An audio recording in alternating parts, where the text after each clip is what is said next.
Hey, what's up, everybody? It's your girl, EK, and welcome to another episode of EK's Corner. I am so excited that you guys are here with me on today. Today's subject is going to be absolutely fantastic. I have some friends who are going to be with me here on today, so I'm super excited about them being here. They're going to give you a little bit of their story, tell you a little bit about their journey, and we're going to do our best to be as transparent as we possibly can. I cannot wait to share with you all. So let's get started. Hey guys, so here we are. And today's topic, we are talking about co-parenting. And like I told you all before, I have some friends with me here on today. So I'm going to have them introduce themselves. I'm super excited to have you guys on the show. Thank you so much for being here with me. I have Miss Erin Burnett and I have Mr. JJ. And they're going to just give you guys a brief introduction before we get started. So is this introduction about this topic or just about who we Just are? about you, boo. Oh, okay. Just Well, let the people know who you are. my name is Erin L. Burnett, and I am a single mom. I am a business owner. I own a production company called Erin B Productions, as well as a nonprofit youth arts organization, Erin B Inspiration Studios. And I'm also the owner of an aftercare business for plastic surgery patients called Asana Body Care. And when I'm not working, I'm momming. That's it. I mean, that's a lot. Right. And I gotta follow that. Yes, Well, my name is JJ Johnson. I am a project manager, and I'm also a father. I'm an engaged, active father, and married for 16 years. Divorced now for about 5 years. My kids are 20 and 14, two beautiful girls, and that's what qualifies me to be here today. Yay. Well, I'm glad you guys are here. And I mean, y'all know me. I'm EK. What's up? You all know that I'm a parent as well. I have a daughter. Her name is Elle, my sweet girl. And today's subject is it's just super exciting. And I think that it's something that we need to talk about. I think it's something that needs to be publicized a little bit more. When you talk about co-parenting, there are so many things that you don't see, that you don't hear, things that are not talked about outside of the four walls. And some of us share, some of us don't. I'm hoping that today we can be as transparent, no disrespect at all to anyone as we tell our stories. And talk about our journey as parents, because right now we're all single parents. So we're going to talk about that. We're going to get started. So if you guys hear anything as we're talking, as you're listening, that you want to kind of chime in on, you already know that you guys can send in your questions, send in your comments or anything like that. I'm almost positive. We've already discussed this, that we're going to have a part 2 to this because there's so much that we can talk about, and I just know we're not going to be able to get it out on today. So you all know my story a little bit, but we're not going to start with me. I just want to ask a general question. I have some points today. And so my first question would be, what does co-parenting look like for you? So I want you guys to kind of think about that as we kind of discuss what co-parenting looks like for us. You want to start, JJ? Right.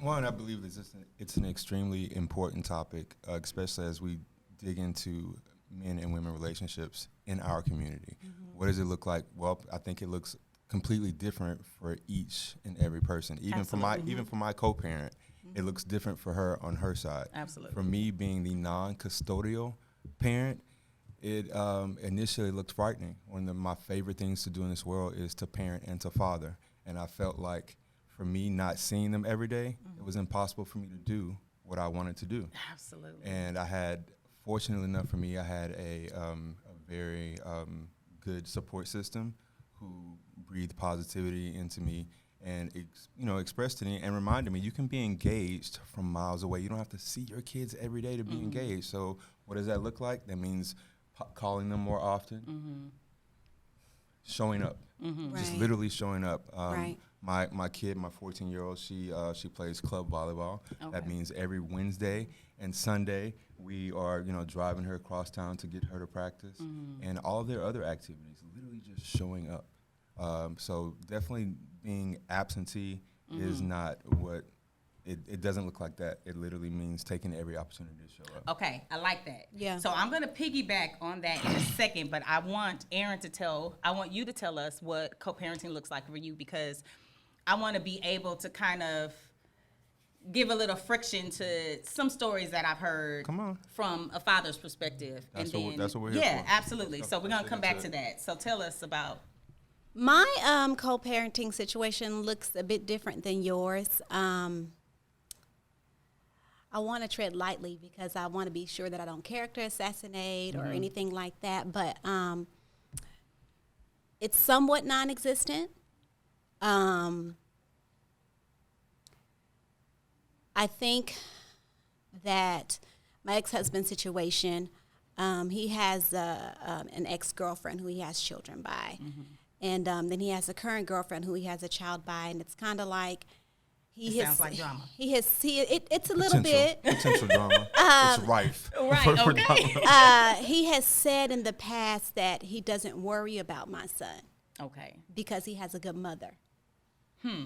So in the beginning, when I first moved out before we got divorced, I was begging for him to be involved in my son's life. And at that time, my son was an infant. So that first year, I think he thought that if he just kind of kept his distance, then I would come back home. But that was just not an option for me. I don't have to be with you for you to be a father. And so after that first year, Jeremiah was begging for him, asking for him, and I would call often. Can you come see Jeremiah? Can you come pick him up? Can you come visit? And he would. Sometimes he would. Sometimes he wouldn't. But it got to the point where Jeremiah just stopped asking. And so now Jeremiah is not really interested in that relationship. And that breaks my heart. He's only 6. Yeah. Just graduated kindergarten a couple of weeks ago. And he's not even interested. And I don't know that it is my responsibility to continue to ask for that relationship in a healthy manner. And see, that makes me kind of pivot back to you, because you have these situations where we have fathers like you who want to be in the lives of their children. And I've never heard it explained the way that you explained it, because I grew up in the home with my dad. My dad raised us, which is rare for a lot of situations. Most times when the parents get divorced, because my parents did divorce, when normally they divorce, they're automatically with their mom. Which was my case, which was your case, and which was the case I think that's what for we're you. taught. Yeah. Right. So when you get situations where the fathers actually take care of the children, it's completely and totally different. The outlook on it is different. But what breaks my heart is to hear your story, and then to hear your story and hear how opposite they truly are. So I have a friend now who is struggling with being a part of his child's life because the mother doesn't want him to be. And it really, really grinds, and I know this is going to be super corny, but it grinds every gear I have in my body, because we as mothers, we don't want to do it by ourselves. We don't. That is not, first of all, I didn't get myself pregnant. Let's just go there. Yeah. Right.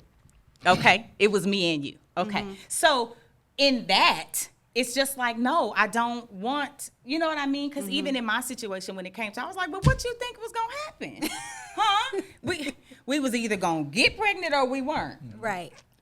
Those are the only options, right? Okay, so that's something you should think about when you asking for Like what are the potential outcomes of exactly. us That's engaging just in this activity? automatic, Right. So you got to be careful. But regardless to that, when you are in the situation where you become a father, to hear you say that was sort of a scary thing to you, I think that's how my dad felt. Yeah. And I know my dad he was an alpha male for sure. So he was like, yeah, nah, you're not going to take my kids nowhere out of the state, nowhere here, nowhere there. But I think because of the dynamic between him and my mom, that's the reason why that worked out. And I know that it's different in every situation, but when you have those fathers out there that are dealing with women who don't want them to see, they paint this picture that this man is this and he's that. He was good while y'all was together. Then all of a sudden, when he changes his mind and doesn't want you, you use that child You know what I mean? So it just, to hear you say that, Right. it warms my heart because that's not common. I think coming into this, a lot of times we have to actually go to the root of. A lot of times we come in broken, Right. both the man and the woman, and now we Absolutely. get together. Oftentimes we're getting together for the pleasure aspect of the act, and then when we get into the parenting part, and say for instance, if it doesn't go the way we want it to go. Now we're two broken people trying to do this thing in the healthiest way possible, and sometimes we don't either have the capacity Right. or the knowledge to actually do so because we weren't given the tools Right. Yeah. by our parents. Right, Yeah. exactly. And I really do believe I had a great role model, and I refer to him as my blueprint. He's still around today, and I make sure to let him know so he can see his legacy alive, and he doesn't have to pass away to wonder what his legacy is going to be. I call him often and let him know what his grandkids are doing. That's And the reason that they're doing it, I love this way because I got it as a kid. That's good. Right? But I think when it comes to the conflict that we have as men and women raising children, it becomes difficult because we sometimes don't have the emotional intelligence because we weren't given it. We're just now starting to have conversations about mental health in our community. Right. That's our problem, I think, for sure. Yes. I think that in my situation, that that emotional intelligence is definitely lacking on my ex-husband's part. He didn't have the tools. He doesn't know how. And while it is not an excuse, it does help me fully understand it. And it helps me handle my son better. But thankfully, my son is not without father figures. I'm in a relationship, and he feels like that is his dad, quite honestly. And that's good. I think I think it's awesome because it takes a lot of strength for men and even women in this situation to either mother or to father a child Right. that is not biologically theirs. Right. It takes a lot of strength to do that. does. And for me, it's common. But everybody doesn't have No. my situation. Right. You know what I'm saying? So with that being said, I did want to ask you, I have always had this thing, because in the beginning when I had my daughter, it wasn't all hunky-dory. Right. And no slight to my daughter's father, because he is an amazing dad to her. But in the beginning, it was a scary thing for him. You know what I mean? He had already had a child, and he was just, wow, I'm about to have another one. Wasn't really prepared for it or whatever. So he wasn't always engaged. I had to pull on him. And it wasn't something that I really wanted to do. But I remember my father telling me, he says, I don't ever want you to speak negative Right. about Elle's dad. Whatever it is, whatever picture that she has of him, whatever feelings, emotions, or whatever that she gains, let her do that on her own because of the response that he gives her. Exactly. So I have never ever put myself in a situation to talk bad about him, to talk down, no matter what it was, if he made me mad or didn't do something I needed him to do, which is, not typically the thing. In the beginning, it was a little rough, but he got so much better, and he was really good. So I say all of that to say, how do you deal with his impression, of his dad? Because I know that that's something that I had to do for Elle. I didn't want her, to feel a certain way because me and her dad lived in different states.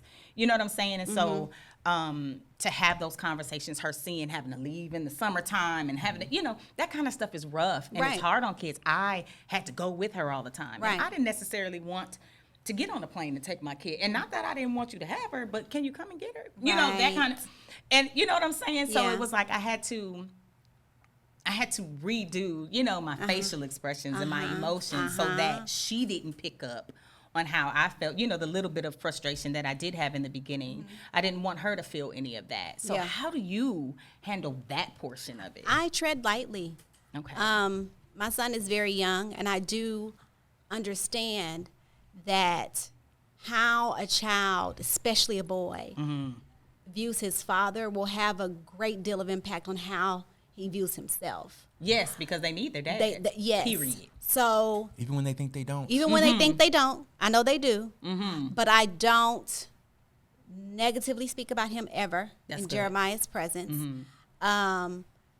It's a challenge when he has been with his father or when he's had conversations with his father and his father has been negative, Gotcha. to kind of redirect his emotions. I don't think my ex-husband is happy with my current relationship, although he's moved on and is in another relationship, he is not happy with the father figure that my son has with Well, of course my not. boyfriend. Of course So not. That who seems will like be it would his future stepdad? Right. It's coming down. It's Yeah. going to happen. He's jealous of the relationship that Jeremiah has with my boyfriend. Mm-hmm. And so he is not the kindest to Jeremiah Mm-hmm. sometimes if Jeremiah brings him up. I noticed recently he was on the phone with his father, and my boyfriend had purchased something for my son. Mm-hmm. And he was on speakerphone, and I heard him say, I purchased it for him. Mm. And I was like, I didn't buy that. But I just kind of kept listening. Mm-hmm. And another thing he said that my boyfriend had done for him, he said, oh, mommy did this for me. And I'm thinking to myself, this 5-year-old boy thinks he He's has smart. to lie Uh-huh. so that his dad doesn't get upset about. But to Somebody even have else in to his- think at that age. He's very mature for 5 years Wow. old. And so I would have to go to my son later and I asked him, why did you do that? Oh, I don't want to hurt daddy's feelings, because his dad was mean to him. Wow. See how the child is parenting the And adult it's here? not okay. Of course, that's not okay. A lot of times when we look around the room, we see older men and older women. That the physical vehicle of that person maybe looks 40 or 50 years old, but Right. the emotional kid on the Yep. inside is sometimes 14 or 15 years old. It's the truth. Yes, and they Him pick being up on jealous, everything. him being jealous of your relationship is a him problem It's a that him he should problem. not be redirecting to a 6-year-old Right. young boy. For him to shoulder Right. that burden. That is- But he has, And he's in reflected, kindergarten. right? Like- And it's being reflected in the conversations that he has with his dad and that he has with you. See, it's stuff like that really like, whew, it just, I hate that. You know what I mean? And I know hate is a really, really strong word, y'all, but it bothers me to my core that kind of, because you had an opportunity to be the man He did. in this child's life. You made a choice. Some men don't have choices. Yeah. You know what I mean? But you made the choice not to do what it was that you could have done freely without a problem, because you he felt, still has a choice today. yeah, He still does. has He a still choice has today. has a choice Right. today. And it also has to do with perspective. Right. Now your son has a blended family, and he has more people to love and support Exactly. and to pour into him. But because of ego, and we can't get out of this way of ego, and we sometimes think the world revolves around us and our feelings. Yes. He can't see that. He doesn't. And for that reason, now we are potentially raising young men and women to have the same perpetual concerns that we have Yeah. as adults that we're trying to heal ourselves from. Right. And we can't do that, y'all. Like, it's imperative. I know that I work really hard every day to not put the things of the world or anything that I have on my shoulders on the shoulders of my daughter. Exactly. And she's super sensitive. This child, oh Lord Jesus. Y'all pray for Elle. How old is she? She's 13. Okay. But she is super sensitive, and she's been sensitive since she was a baby. And so she takes on everything. She has all these emotions and the stuff that she feels. Just the other day, we were talking about counseling and stuff like that. She, oh, no, I'm not ready yet. But sometimes, I like to cry just to get things out. I'm thinking, That's like, Jeremiah. what you mean? Because as an adult, we have our moments where we're like, let me just go cry this thing out, because listen, this thing is on me heavy. But as a 13-year-old, I think to myself, oh my God, what did I do wrong? And I know it's healthy, but at the same time, I'm like, dang, I hate that she feels that way. Are your daughters like that way? Or maybe what did I do right? Oftentimes, That's- my 14-year-old and my 20-year-old are actually teaching me. Wow. For your kid to see, like, I have to go and cry this thing out, because we in our generation were taught that crying is a sign of That's weakness. healthy. Exactly. Crying very is healthy. crying It's is simply healing. A release. It is. And if I know if- it's a Right, and if release. you're not releasing it, then what are you doing? Right. You're Holding on to internalizing it. it, making Right. yourself sick, That's and true. then it comes out in an unhealthy way, directed at somebody else. Yeah. And Or now as you a got physical something else to ailment. Yeah. unpack. But see, for me, it's because I'm hard on myself, y'all. Don't worry about me. I just be like, no, you're not supposed to be emotional. You're supposed to be a kid. And I know that they have to grow up, but it's like, it's this thing for me where I'm like, dang it, don't grow up too fast. You know what I mean? But I know that she does. And that's, oh, Jesus. I told Jeremiah, you have to control your emotions, like learn how to manage them. It's okay to cry. Mommy's going to give you 5 minutes. Are you finished? Now let's talk about it. Let's talk about Right. it. Because the conversation, now that's the thing. The conversation is important. See, I don't know what it is to raise a boy, because I only have one child at the moment. And she's a I'm not girl. touching that. So At the moment. at the moment. So, and she's a girl. But at the same time, it's like I want to be, and I'm gangster all day. Y'all already know me, okay? This is CPT all day long. I'm gangster, right? No, you're not. But I'm really not. I am the most emotional person that you can. And I think I'm gangster. And I portray myself as that outside of my own four walls, unless there's people who really know me who are not supposed to be telling my business like that. I saw her hit But you under the you table, but that's cool. We can move on. I'm telling you. But I have that tendency, and I try not to do that to my kid because, for the boys' sake, they always say, oh, no, you can't cry, you can't this, you can't that. And then they build these men that have and they're savages. You know what I mean? But then I find myself doing that to my daughter, and I'm like, no, Erica, you can't do that because as soon as you leave her, you go in your room and break all the way down. Yeah. So you can't do that. So when she talked to me about it, I was shocked, and then I was like, okay, God, how do I respond? For those of us who tap into our spirituality, because not everybody has a relationship with God, so I don't want to say that you need to do this or you need to, handle it this way. But for me, in my house, I'm always going to ask God, how do I respond to my daughter before I actually respond? And sometimes I had to learn that, though. Right. Because I wasn't always that person. I'd be like, man, be quiet. Like, what you crying for? Yeah. Because I didn't have the love. Right. I wasn't cuddled and I wasn't hugged. I remember the day my dad stopped hugging us. No fault to my father, because it wasn't... It's because of his upbringing. Right. You know what I mean? My stepdad, oh man, he was a love machine. That's all he did. But for my father, it was a different type of upbringing. So for him, he felt like the emotion stopped at a certain age. So for me, they stopped. And then I see myself giving that to my kid, and I'm like, no, I can't do that to her. She's a girl. I think part of our responsibility is recognizing the generational curses of our parents. Exactly. Recognizing them and then correcting them within ourselves and not perpetuating them and passing them on to our kids. So when you find yourself like wanting to stop hugging or kissing or telling your kids that you love them, then that's where the real work actually starts. Absolutely. That's right. Absolutely. But you're doing that because you're Yeah. acknowledging it and you're saying, I can't do that. Right. And I do. But then the application is oftentimes far more difficult. See, I'm telling you that. I'm telling you that because my daughter is so lovey-dovey. And she's just, Does it make you wants to feel lay on uncomfortable? Sometimes. Yeah. You sit And I'd over be like, there and I'll ooh. sit- right. I said, you all in my space. And then I'd be like, okay. Because I remember not getting that at her age. You know what I mean? And I wanted it. I longed for it. Me and my older sister, we talked about it. Because I have one older sister that we have the same parents. And we kind of talked about that. You know what I mean? And it bothered her growing up that we didn't get the love, that we thought that we would get from a father. We were loved all day long, but my dad wasn't the touchy-feely kind of guy, We always had to initiate that, I love you, Daddy, after a phone conversation or after, something that happened. Your responsibility. That's true. Right. That's very true. And before my father passed, we had that conversation. We were actually able to talk to him about that. And, he apologized to us, but my father changed when we started having children. Yeah. Because it was a different embrace, Right. For them as grandparents. That's why when you say you had a great support system with your parents and your children, that right there is amazing to me because my daughter has great grandparents. You know what I mean? She had great influences in my dad and my stepdad. And so that changed them. So I'm trying to change. I said all that, y'all, just to say, like, when you have that type of a background, it's not okay for you to do that same thing with your child. It's like we have to be the change that we want to see in our children's lives. Because that thing can get rough, man. And I'm like, ooh, I got a lovey-dovey kid. And you yearn for the love, but you don't realize that they're trying to give that to you.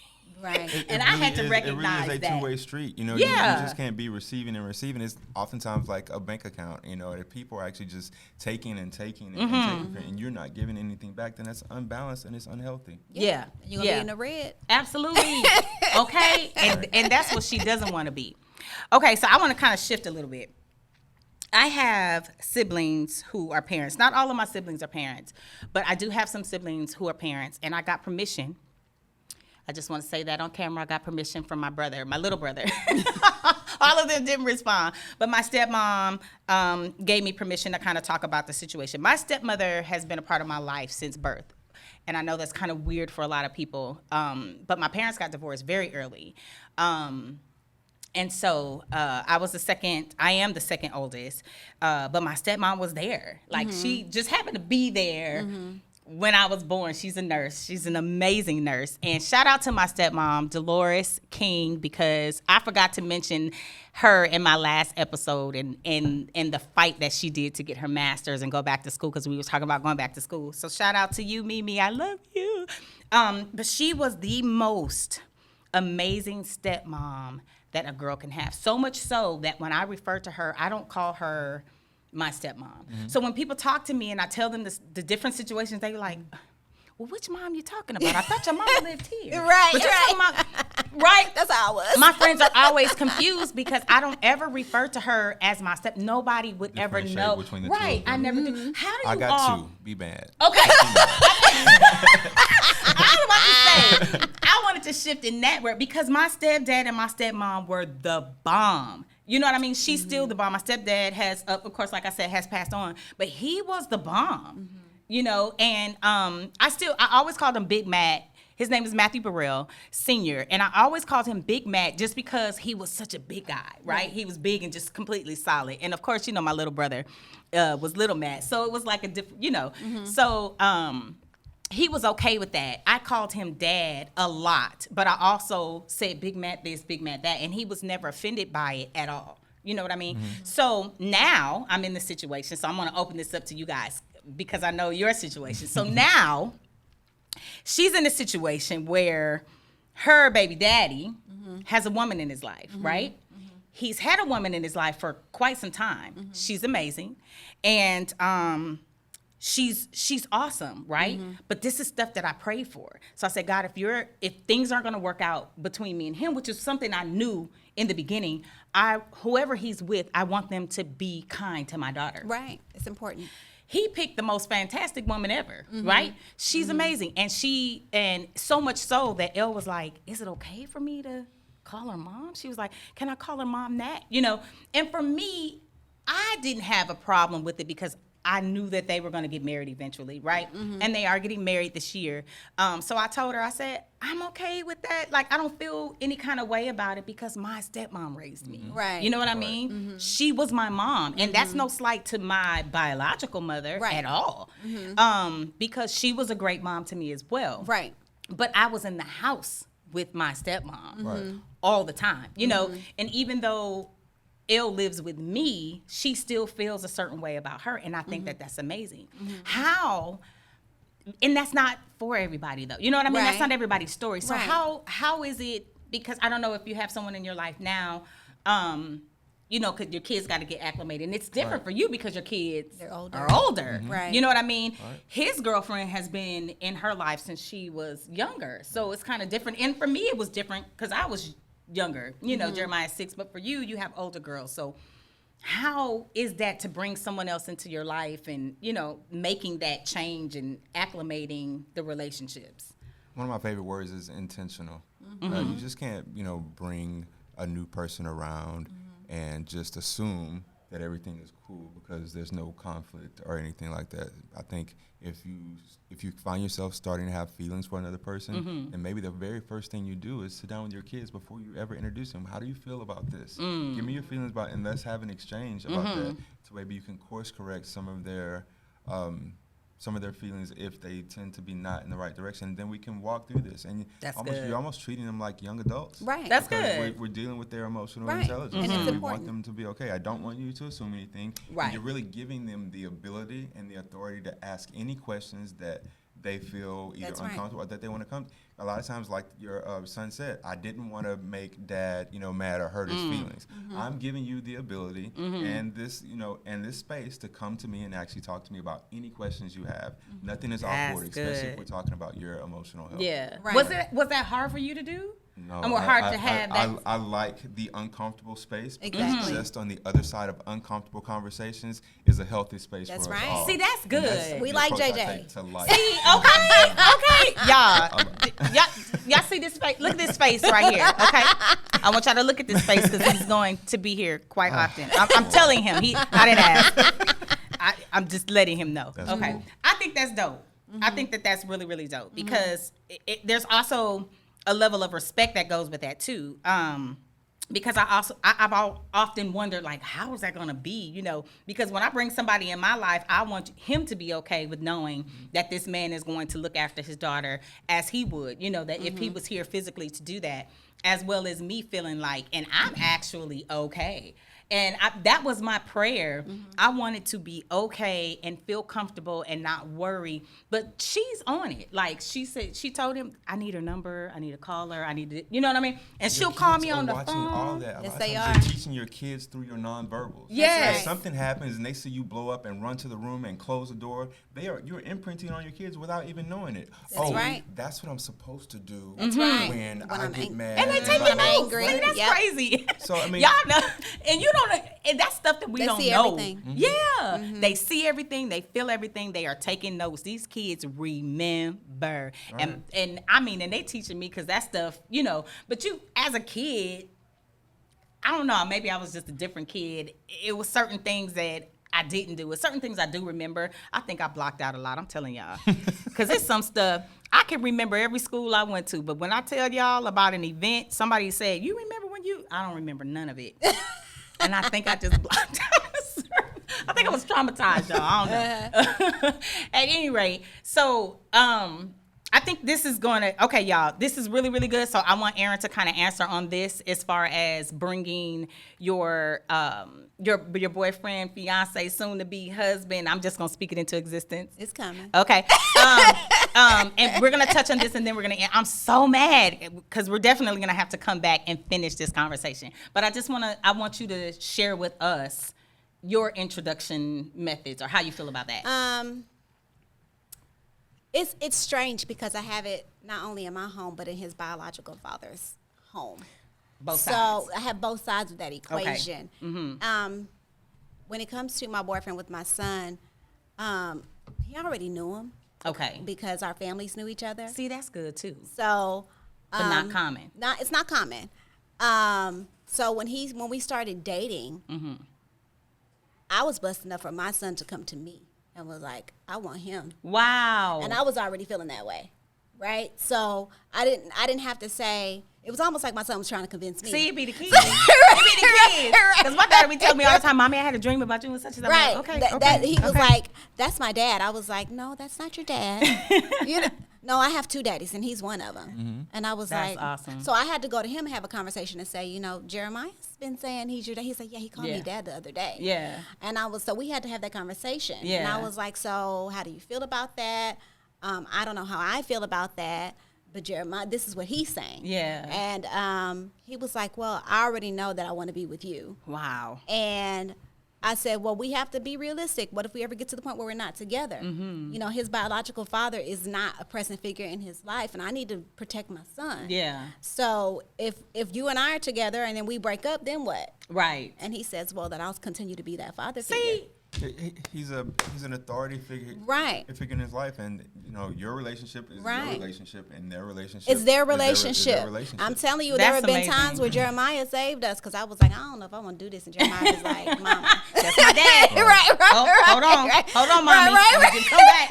not that I stayed with him because of my son, but I did consider my son in every aspect And of see, our relationship. that right there, I love. So, as we close, oh my God, y'all, this is We so are good. closing? We have to. We got We just we started talking 5 minutes I ago. know. That's what it feels like, right? We have to wrap it up. But in that, I want to say, you all as parents, as single parents, getting into relationships, coming out of divorce. I can't speak as someone that's been married or divorced because I've been neither. But I come to you as a single parent. I come to you as someone who has been in marriages and have divorced. You guys, it's so imperative that you are open with your children, that you speak to your children, that you consider your children, because what they have to say is important. Their opinion is important. It is the most most important thing when it comes to engaging in another relationship that may not be with the parent that you had that child with. I think that is super important. We are definitely going to have a part 2, definitely, because I have so many notes, y'all. I just need y'all to understand. Okay, and for those of you who are just listening, just imagine me having a whole lot of notes in my phone. I do. So we're definitely going to have a part 2 of co-parenting, and I really hope that you all will tune in for that portion. I want to say thank you. Thank you for coming on this show. Y'all, this is the first time that I have had guests on my show. And I could not be more proud to have had these 2 individuals on this show with me. So thank you, Miss Erin, my dear, sweet, amazing friend. And thank you, Mr. JJ. We are definitely going to be friends from now on. Y'all going to be seeing his face. Have you ever thought about being a part of the Silver Fox Squad? No. This is actually brand new for me. I've never had. Y'all should see his beard right now. Okay, we're gonna talk Silver Fox Squad. Maybe y'all can. Okay, we'll do that later. Anyway. I thank y'all. You guys have made this show so amazing for me. I want to give a huge shout out to my media team, Jason Bowie and Tri-Media Soul. They are the reason that this right here happens. Special thanks to Jason for believing in me and my dream to do this podcast. He has been an amazing partner. And so I want y'all to hit them up. Their information will be on the bottom of the screen, as well as Miss Erin. Can you give us your handle again for IG? IG, it's Erin L. Burnett and Erin B. Productions with an S. Awesome. And Mr. JJ? And for me, it's actually Kels. It's KELZ_06. Y'all make sure that you guys check them out. Follow them, share, like their pages, look at their journeys, because they are doing amazing things in the community. And it would be so awesome for you all to be involved. So I just want to say thank you again for tuning in with us. And thank you for doing this thing we call life together. See you all next time. Bye-bye. Thank you so much for sticking around with us. And as I close it out, for real, I just wanted to give a dedication to all of the wonderful fathers out there. This is Father's Day weekend, and I am proud to talk about my dad and remember my fathers on this day.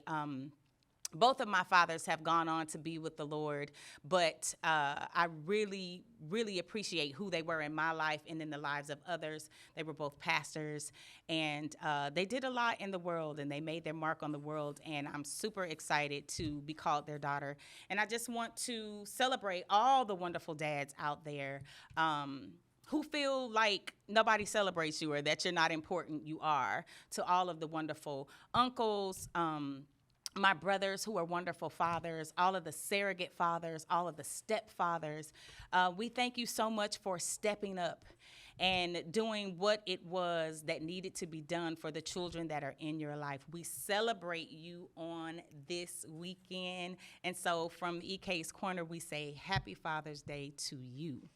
As the world is about to celebrate July 4th, we are getting ready to gear up for this weekend of June 19th, when the slaves in Texas were made aware that they were free.